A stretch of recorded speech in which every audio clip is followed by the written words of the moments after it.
Earlier this week, I visited FEMA headquarters in Washington to thank the emergency responding personnel who are working 24/7 here in Florida and throughout the southeast.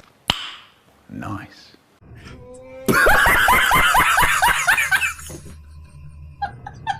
Just look around the nation and the world for that matter. Historic floods, intense droughts, extreme heat, deadly wildfires, wildfires that have caused serious damage. You're goddamn right I did!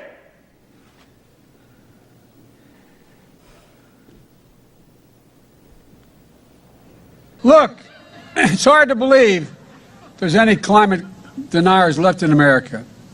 Let me tell you something, there are. I hear you, Branch. Let me handle this. Poppy? Poppy, Poppy. You all see what's happening. Wildfires